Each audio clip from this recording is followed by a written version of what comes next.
سال سے مستقل طور پر علماء، عوام اور خواص ہر طرح کے لوگوں کے لیے قرآن کریم کے سمجھنے اور سمجھانے میں انتہائی معین اور مددگار ہے۔ تو اللہ رب العزت نے ہر زمانے میں اپنی کتاب کی حفاظت کے مختلف انداز اختیار کیے۔ ہم جس دور سے گزر رہے ہیں یہ فتنوں کا دور ہے، اور اس دور میں مسلمان کے لیے اپنے ایمان کو بچانا اور مسلمان کے لیے اپنے دین کی حفاظت یہ سب سے بڑا چیلنج بن چکا ہے۔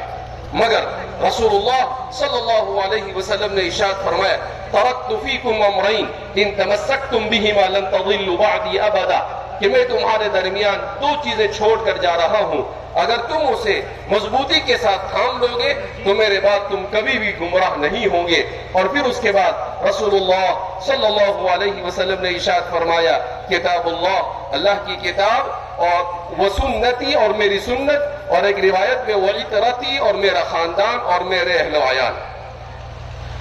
تو اللہ رب العزت نے اس کتاب کو اسی لیے بھیجا ہے تاکہ ہر قسم کے حالات میں انسان اسے رہنمائی حاصل کرے۔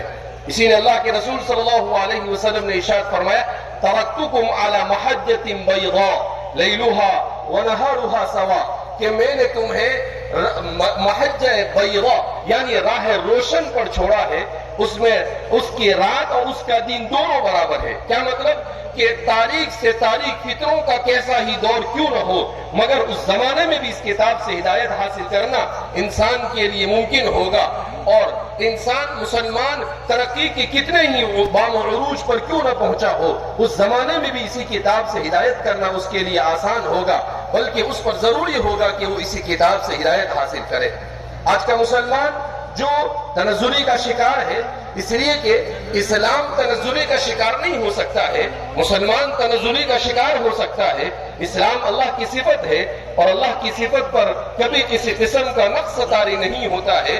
تو فرماتے ہیں کہ مسلمان کی تنزلی کی بہت ساری وجوہات بیان کی جاتی ہے، مگر اس کی بنیادی وجہ کیا ہے؟ ان قوم اتخذوا هذا القرآن مہجورا، کہ اللہ کے رسول صلی اللہ علیہ وسلم نے جب قریش نے اللہ کی کتاب پر لبیک نہیں کہا تو آپ صلی اللہ علیہ وسلم نے شکایت کی کہ میری قوم نے کتاب کو چھوڑ دیا ہے۔ وہ تو کافر تھے، مشرک تھے، انہوں نے چھوڑ دیا تو بات سمجھ میں آتی ہے، مگر اس کے باوجود رسول اللہ صلی اللہ علیہ وسلم کو تکلیف ہوئی اور اللہ کے سامنے شکایت کی، اور اللہ نے اس شکایت کو معقول سمجھ کر اپنی کتاب میں ذکر کیا۔ مگر ہم تو رسول اللہ صلی اللہ علیہ وسلم کی پیروی کرنے والے، آپ صلی اللہ علیہ وسلم کی متبع، اور آپ صلی اللہ علیہ وسلم کو اپنا رسول ماننے والے، مگر اس کے باوجود آج صورتحال یہ ہے کہ ہم میں بہت بڑا طبقہ وہ ہے جو قرآن کریم کی تلاوت ہی نہیں کرتا ہے۔ عوام بھی، خواص بھی، اور بہت یعنی امت میں بہت کم قرآن کریم کی تلاوت کا رواج باقی رہا، اور جو قرآن کریم کو پڑھتے ہیں ان کو قرآن کریم کو تجوید کے ساتھ پڑھنا، اس لیے کہ حدیث پاک میں رسول اللہ صلی اللہ علیہ وسلم نے ارشاد فرمایا، اقرؤوا القرآن کما انزل، قرآن کو ایسا پڑھو جیسا کہ اسے نازل کیا گیا۔ اور قرآن خود دوسری جگہ پر کہتا ہے وَرَتِّلِ الْقُرْآنَ تَرْتِيلًا، أي وَجَوِّدْهُ تَجْوِيدًا، کہ اس کو تجوید کے ساتھ پڑھا جائے۔ تو اس کو تجوید کے ساتھ پڑھنا یہ من جملہ فرائض میں سے ہے۔ ایسا نہیں کہ قرآن کریم کو آدمی اپنی مرضی سے جیسا چاہے پڑھ لے، کیونکہ یہ عربی زبان ہے، یہ بڑی نزاکتوں کی حامل زبان ہے، یہ کلمات کے اعتبار سے بھی دنیا کی سب سے بہترین زبان ہے، اور ادائیگی کے اعتبار سے بھی قرآن کریم کی جو زبان ہے وہ دنیا کی بہترین زبان ہے۔ اب جیسے ایک لفظ کو ہم لیتے ہیں کہ زا، اب عربی زبان میں لال آتا ہے، زا آتا ہے، ضاد آتا ہے اور ظا آتا ہے، اور اس کے ساتھ اگر لام کو ملائے، اگر اس کی مخرج کی ادائیگی میں آدمی تھوڑا سا فرق کرے گا تو اس کے معنی کہاں سے کہاں پہنچ جائے گا۔ جیسے عربی زبان میں زل، اگر زا کے ساتھ آپ نے پڑھا تو اس کے معنی آتے ہیں پھسلنا، جیسے ہماری کتابوں کے اندر میں آتا ہے باب ذلت القاری نور الہدیٰ کے اندر میں، تو اس کے معنی آتے ہیں پھسلنا۔ اسی زل کو آپ نے اگر زال سے پڑھ لیا زل، تو اس کے معنی کیا آتے ہیں؟ اس کے معنی ہے ذلیل کرنا، ذلیل ہونا۔ اسی کو اگر آپ نے ضاد کے ساتھ پڑھ لیا ظل، تو اس کے معنی آتے ہیں گمراہ ہونا. اسی کو آپ نے اگر ضا کے ساتھ پڑھ لیا ظل تو اس کے معنی آتے ہیں سایہ کرنا اور قریب ہونا. تو ایک ہی لفظ ایک ہی حرف ہے مگر وہ الگ الگ اس کے مخارج کے ساتھ اس کو ادا کیا. اب اگر قرآن کریم نے کہیں پر ظل کہا آپ نے اس کو ذل پڑھ دیا تو ظاہر سی بات ہے اس کا معنی کہاں سے کہاں چلا جائے گا. بعض مرتبہ نماز بھی اس سے فاصل ہو جاتی ہے. اس لیے قرآن کریم کو ہر شخص ہر مسلمان پر واجب ہے کہ وہ قرآن کریم کو کما حقہ تجوید کے ساتھ پڑھے. آج کل مسلمان معاشرہ یہ سمجھتا ہے کہ تجوید کے ساتھ پڑھنا یہ حافظ بننے والوں کے لیے ضروری ہے.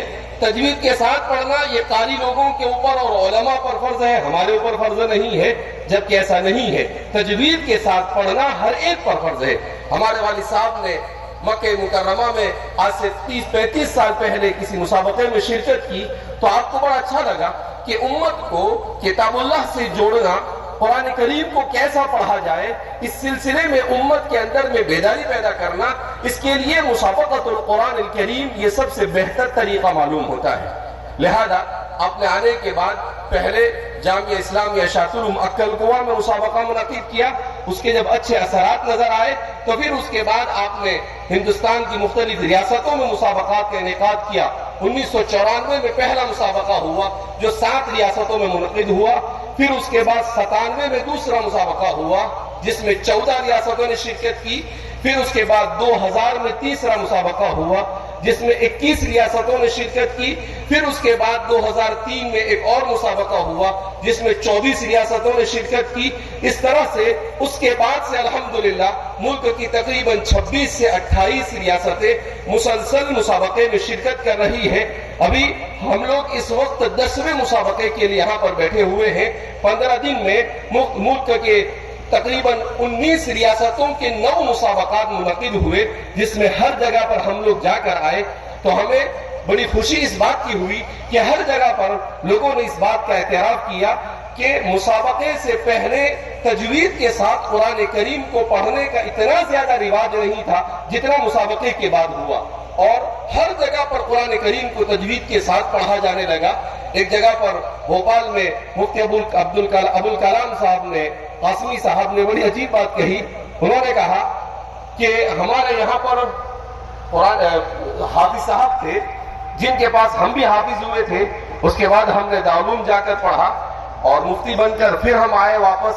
تو ہم جب پہلی مرتبہ جامعہ اسلامیہ شاطر عکل قوا کی ایک شاخ ہے دارالعلوم سیدوا وہاں پر پہنچے تو ہم نے بچوں کو قرآن بہت اچھا بہترین انداز میں چھوٹے چھوٹے بچوں کو تجوید کے ساتھ پڑھتے ہوئے دیکھا.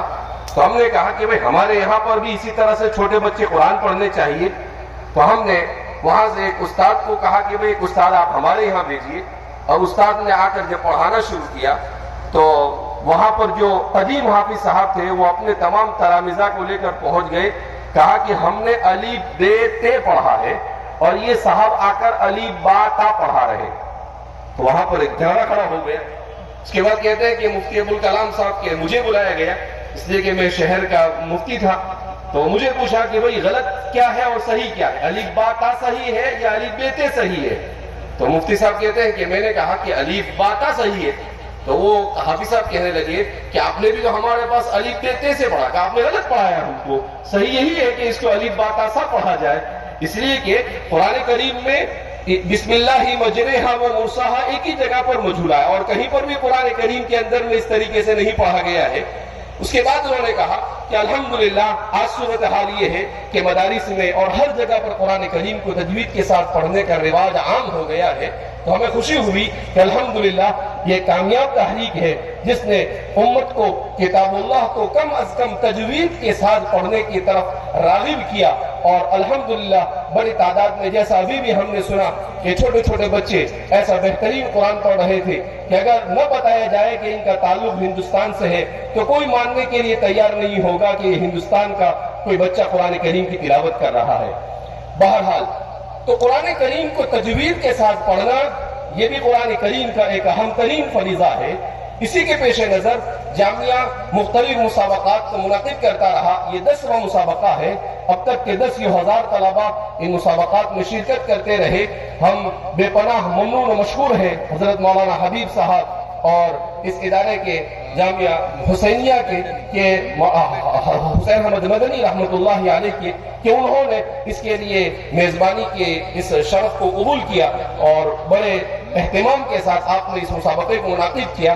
مولانا حبیب صاحب نے مجھے کہا کہ بھائی ایک فرع اس میں 10 اور 20 پارے کی ہوتی ہے، وہ بھی ہونی چاہیے. تو میں نے کہا کہ مولانا اس میں اتنے سارے طلبہ آ جاتے ہیں کہ 2 دن میں ان کو کنٹرول کرنا مشکل ہوتا ہے. تو جیسے حفظ میں 150 طلبہ ہے، وہ بھی 250 طلبہ سے 250 میں سے آن لائن میں 70-80 ڈراپ آؤٹ ہوئے، اس کے بعد بھی 150 رہے. تو ان کو بڑی مشکل سے ختم کیا گیا. اگر 10 پارے کی رکھی ہوتی تو شاید یو پی میں 400-500 طلبہ ہو جاتے. تو 2 دن میں ان کو کرنا ممکن نہیں تھا. تو ہم نے کہا کہ بھئی الحمدللہ اصل مقصد مسابقے کا انعقاد نہیں ہے، بلکہ اصل مقصد اس کے معیار کو بہتر سے بہتر کرنا ہے. تو ہم نے اس مرتبہ یہ ارادہ کیا ہے کہ مکمل قرآن کی فرع رکھی جائے، ساتھ میں قرآن کریم کی تفسیر کے لیے سورہ نحل کا انتخاب کیا، اس لیے کہ ہم جس دور سے گزر رہے ہیں الحاد اور بے دینی کا دور ہے، اور اس سورہ مبارکہ میں اللہ رب العزت کی نشانیوں کو بڑی تفصیل کے ساتھ بیان کیا گیا ہے. اس کا امتیاز یہ ہے کہ اللہ کی نشانیوں کو، بڑی بڑی نشانیوں کو اللہ رب العزت نے سورہ مبارکہ میں بیان کیا ہے. اس لیے ہم نے اس کا انتخاب کیا تاکہ طلبہ اور علماء اس سورت کی تفسیر عوام کے سامنے بھی کرے اور امت کو اللہ کی نشانیوں کے ذریعے سے اللہ کی عظمت کی طرف امت کو کھینچنے کی کوشش کرے. اسی طریقے سے اس کی تیسری فرع جو تھی جس میں احادیث کے انتخاب کی باری آئی، تو ہم لوگوں نے یہ طے کیا کہ فتنوں کا دور ہے اور امت کو معلوم ہونا چاہیے کہ فتنے کیسے چل رہے ہیں. ان فتنوں کے سلسلے میں رسول اللہ صلی اللہ علیہ وسلم نے کیا رہنمائی فرمائی ہے، اس میں کیسے زندگی گزارنا. اس لیے کہ اس دور میں طرح طرح کی باتیں لوگ کرتے ہیں. کوئی کس کو دجال بنا دیتا ہے، کوئی کس کو یاجوج ماجوج بنا دیتا ہے. تو اللہ کے رسول صلی اللہ علیہ وسلم نے جو بات جیسی بیان کی اس کو اسی انداز میں سمجھنا اور سمجھانا بھی ضروری ہے. اس لیے ایسی 40 احادیث کا انتخاب کیا گیا جو فتنوں سے متعلق تھی. الحمدللہ ملک کی تقریباً 21-22 ریاستوں کے مسابقات ہو چکے ہیں. اب 3 مسابقے بچے ہوئے ہیں. اللہ رب العزت سے ہم دعا کرتے ہیں کہ اللہ رب العزت ہمیں اپنے مسابقات میں کامیابی عطا فرمائے. امت کو کتاب اللہ کے ساتھ تلاوت کے اعتبار سے، فہم کے اعتبار سے، ہر اعتبار سے جوڑنے کا ذریعہ بنے. اور اس طرح سے جیسا کہ علامہ اقبال نے کہا تھا، وہ زمانے میں معزز سے مسلمان ہو کر اور ہم ذلیل و خوار ہوئے تاریک قرآن ہو کر. ہم نے قرآن کو چھوڑا تو ہمیں ذلت سے دوچار ہونا پڑا. اب بھی اگر ہم کتاب اللہ سے منسلک ہو جاتے ہیں، اللہ کی ذات سے پوری امید ہے کہ اللہ رب العزت ہمیں دوبارہ وہی عروج عطا فرمائے گا جیسا کہ پہلے مسلمانوں کو عطا فرمایا. اس لیے اتنی بڑی تعداد میں مسلمان یہاں پر آئے ہیں. ہم یہ عہد کے ساتھ جائیں کہ ہم خود بھی کتاب اللہ سے منسلک ہوں گے، اپنے بچوں کو بھی کتاب اللہ سے منسلک کریں گے اور قرآن کے حقوق کو ادا کرنے کی کوشش کریں گے. میں دوبارہ اس ادارے کا اور حضرت مولانا سید ارشد مدنی دامت برکاتہم کا بھی بے پناہ ممنون و مشکور ہوں کہ حضرت اپنی پیرانہ سالی اور بیماریوں کے باوجود یہاں پر تشریف لائے. اللہ رب العزت آپ کے سائے کو ہم پر قادر قائم رکھے اور ہم سب کو اللہ کی رضا والے اعمال کی توفیق مرحمت فرمائے. والسلام علیکم ورحمۃ اللہ وبرکاتہ.